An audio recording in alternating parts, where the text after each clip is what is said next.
Mes chers amis, bonsoir. Très ravi de vous retrouver dans cette nouvelle prévision et tendance météorologique pour cette fin de semaine et même la semaine du 18 novembre. C'est là que les choses intéressantes pourraient arriver. L'hiver est à nos portes. Donc déjà, je vais revenir par rapport à tout ce que j'ai pu dire hier pour commencer par dire une chose, c'est que le modèle européen CEP, qui voyait un air beaucoup plus doux, beaucoup plus brassé, océanique, s'est donc rallié aux autres modèles depuis donc ce matin notamment, et voit même par la suite des choses intéressantes en termes de tempête et de neige. Les ensemblistes européens sont par ailleurs aussi beaucoup plus intéressants et on rejoint les ensemblistes GEFS.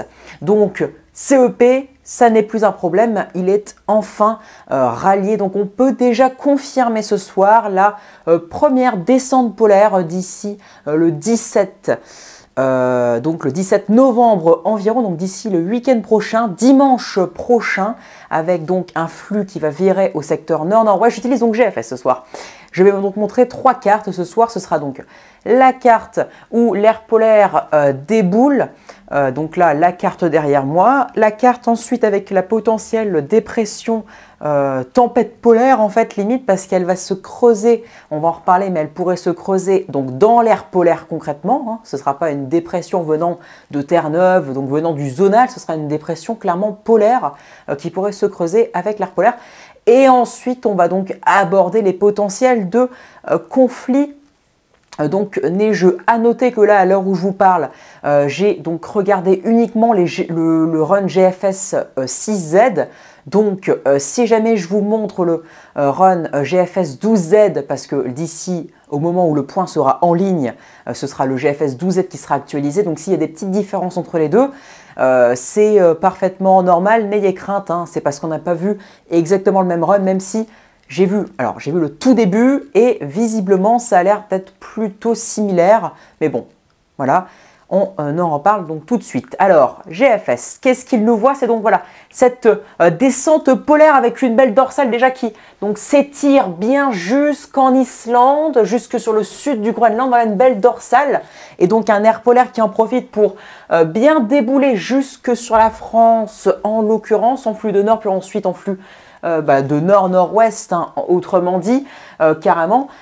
Des températures qui vont donc déjà commencer à baisser dès le 17. Alors le 17-18, on n'aura pas de choses non plus hyper intéressantes. Ce sera donc déjà une première phase de refroidissement. Mais je vais vous dire pourquoi c'est quand même super intéressant pour la suite.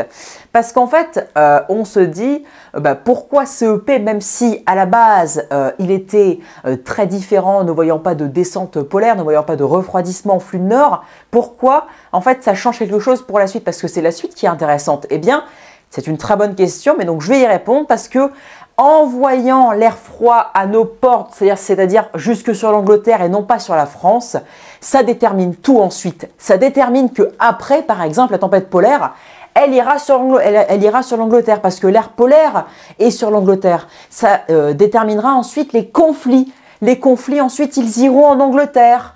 Parce que l'air polaire est sur l'Angleterre. Donc si, autrement dit, si l'air polaire ne commence pas à tomber sur la France dès le dimanche prochain, après, c'est quasiment foutu. Donc on a besoin de cette première phase de refroidissement qu'avaient bien entrevu les modèles. GFS n'a pas été le meilleur. GFS d'ailleurs faisait souvent des sorties de route. Hein. On l'a vu hier soir, même si je vous avais certifié aussi qu'il était complètement à côté de la plaque. J'ai eu raison. Il s'est bien rallié depuis. Mais alors, une première phase de refroidissement dès le dimanche prochain. On le voit sur la carte avec le flux de nord-nord-ouest. On pourrait donc déjà avoir des températures plutôt hivernales sur la moitié nord malgré tout. Ensuite, donc là, on va passer à la dépression, voire la tempête polaire que voyait GFS sur le CZ et que d'innombrables runs voyaient. Par exemple, Icon 12Z ce soir que j'ai eu le temps de voir. Encore d'autres modèles, hein, d'innombrables runs comme les ensemblistes CEP ou les ensemblistes GEFS ou d'autres déterministes encore qui la voyaient. S'il y a une tempête, disons, polaire entre guillemets, elle aura donc lieu autour du 19, soit dans à peu près une semaine. Alors, elle pourrait donc débouler de l'Islande, enfin pas débouler, parce qu'au départ, c'est qu'une simple dépression, mais elle pourrait démarrer de l'Islande. Alors là, il y a déjà le scénario de la tempête polaire, mais je vous le dis d'où elle démarre quand même. Donc elle démarre de l'Islande pour ensuite progressivement se creuser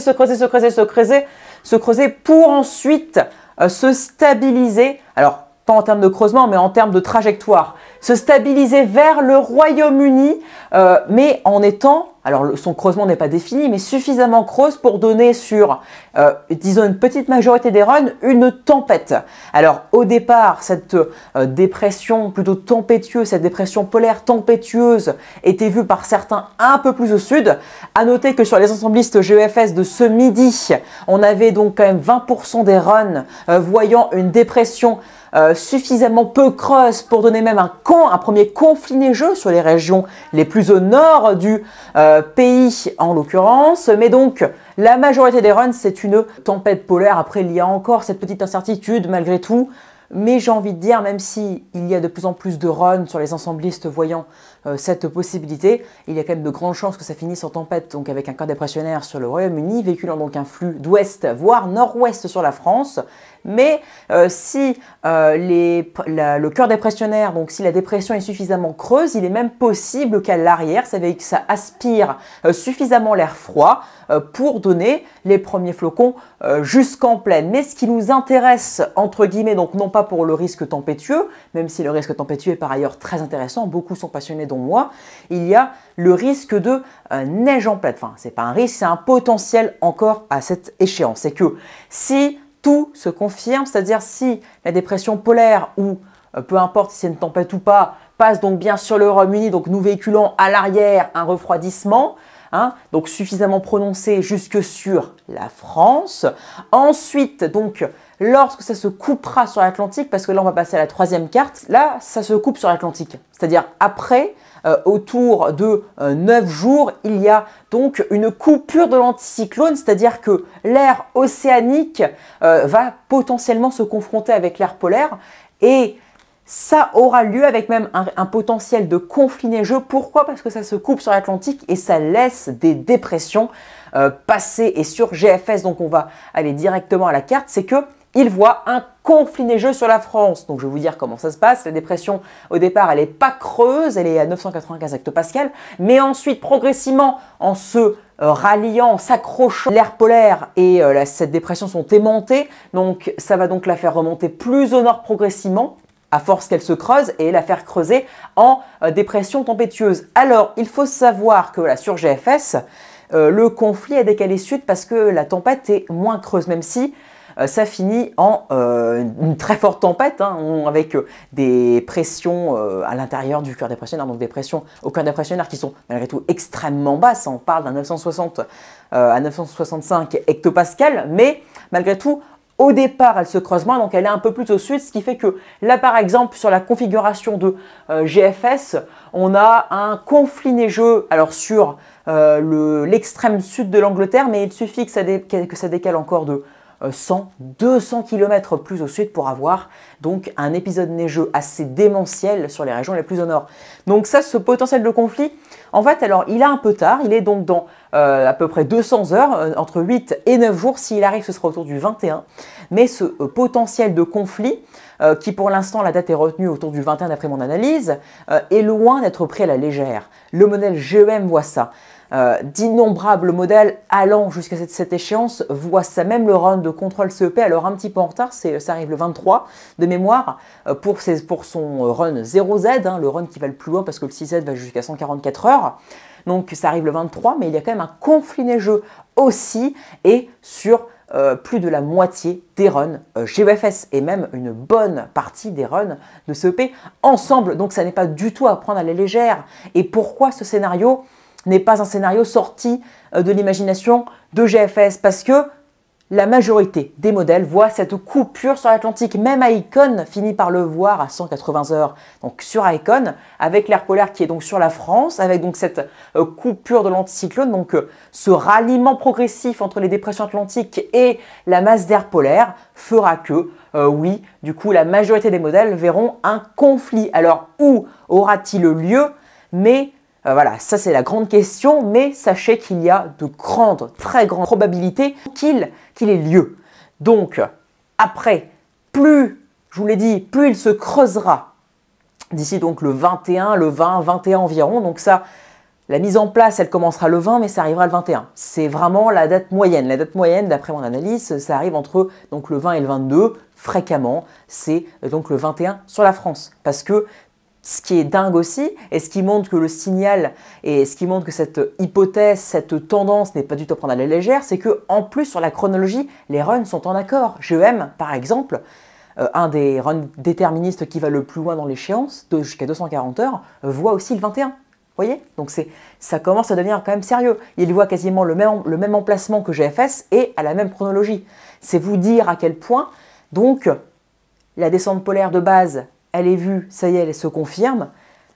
La tempête polaire potentielle, elle commence à vraiment être entrevue de manière sérieuse autour du 19 novembre. Cette coupure sur l'anticyclone dans environ 7-8 jours, elle est de plus en plus entrevue sérieusement et elle est pour l'instant, enfin, elle n'est pas pour l'instant, elle est pour la première fois d'ailleurs bien majoritaire sur d'innombrables runs déterministes ou les runs d'ensemblistes, elle est même largement majoritaire et c'est la première fois que ça arrive.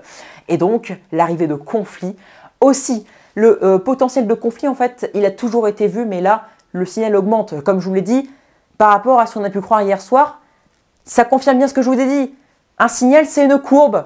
Mais c'est une courbe largement irrégulière. Vous voyez? Ça monte, ça descend, ça monte, ça descend, ça monte, ça descend. Mais en moyenne, ça monte.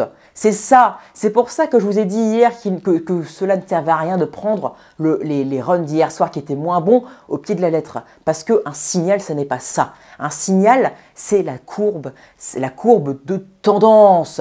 Et c'est ce que j'utilise dans mon analyse. Et ça prouve bien, donc voilà, tout ce que j'ai dit se confirme aujourd'hui. Les runs n'ont jamais été aussi bons. Ce soir ou demain matin, ils seront peut-être moins bons, mais demain soir, ils seront encore plus bons que la veille, que les derniers jours. Et ce seront même les meilleurs qu'on n'aura jamais vus. C'est ça, voilà, la courbe de tendance du signal. Après, vu qu'on s'approche dangereusement de l'échéance de plus en plus, ça va commencer à se stabiliser, donc il n'y aura plus trop de montagnes russes.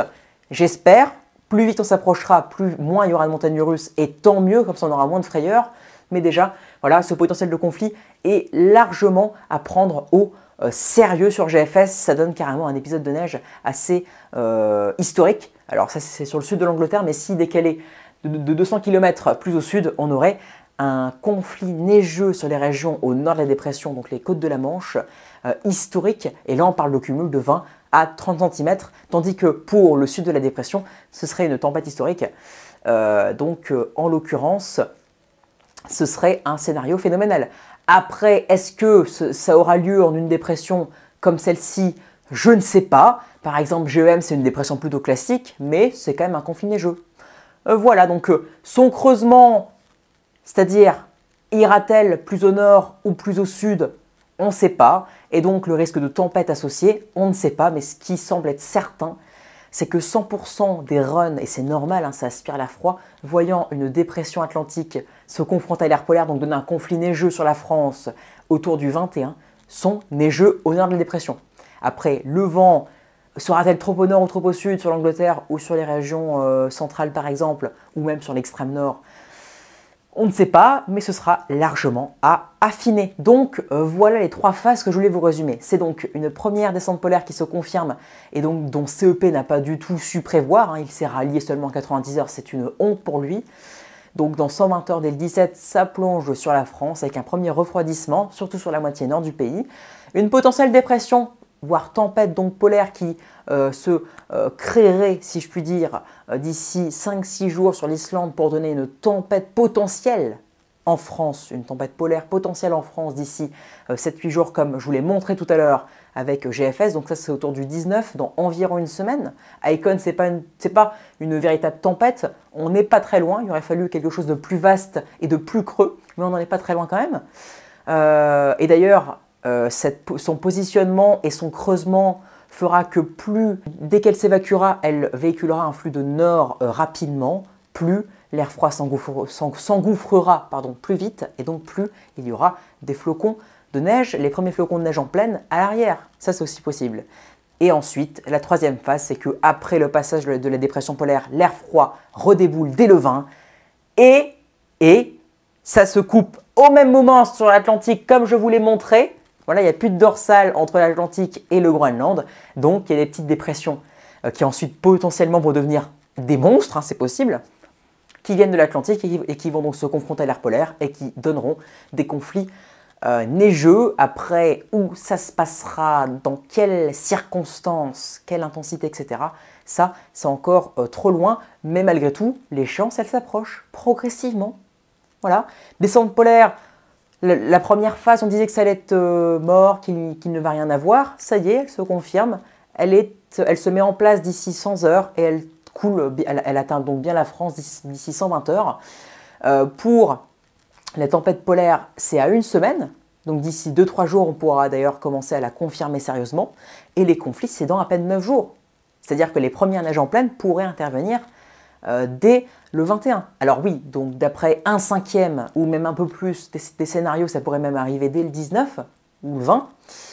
À l'arrière de la dépression polaire, à la rigueur, mais j'ai envie de dire, pour l'instant, autour du 21, disons. Donc dans environ 9 jours, mais dans tous les cas, ça s'approche dangereusement. Donc dès dimanche, on commencera à parler, j'espère, de potentiels neigeux en plaine ou à confirmer de belles choses, même si tout peut encore changer évidemment. Là déjà, on a déjà une grande victoire. C'est que l'air polaire va donc réussir à arriver sur la France et donc tout ne sera pas sur l'Angleterre ou encore plus au nord. C'est-à-dire qu'on arrivera à avoir donc la première phase de refroidissement, ce qui augmente donc largement les chances d'avoir la tempête polaire, puis ensuite des conditions hivernales jusque sur le pays parce que la masse d'air polaire est suffisamment au sud en général, donc tout conflit sera au sud de la masse d'air polaire et donc suffisamment au sud par rapport au pays. Voilà pourquoi cette victoire de première phase de refroidissement le 17 novembre est très importante et voilà pourquoi d'ailleurs ça confirme, il ne faut pas écoutez, CEP actuellement, il est complètement à la ramasse. Il s'est déjà ramassé nettement début novembre en se ralliant aux autres à J-5 et en annulant tout froid. Il s'est rallié à 96 heures pour un anticyclone scandinave qui était au final inexistant. Et maintenant, il se rallie à 90 heures pour une descente polaire. Enfin, pour une première phase de refroidissement polaire le 17. Voilà, donc pour toutes ces informations et ces tendances, enfin ces prévisions en l'occurrence pour la descente polaire et tendances plutôt alors lointaine mais de moins en moins, hein, parce que là on parle d'une échéance entre 7 et 10 jours, hein, on ne parle pas d'une échéance de 10-15 jours comme avant, ça se rapproche, le temps passe vite, et les risques neigeux, si ils existent, ont toujours été entrevus entre le 19 et le 23 novembre, donc l'échéance ne recule pas, et on s'approche naturellement. Allez, j'espère que ce point vous aura plu, si c'est le cas, abonnez-vous, likez, c'est très important. Et ça me ferait très plaisir. Et surtout, si vous voulez suivre les prochaines prévisions et tendances avec moi, là, voilà, si vous voulez suivre l'actualité météo qui pourrait s'annoncer très riche dans les prochaines semaines, partagez aussi, c'est très important, commentez si vous avez des questions. Et moi, je vous dis excellente soirée à tous. Merci pour votre écoute. Ciao!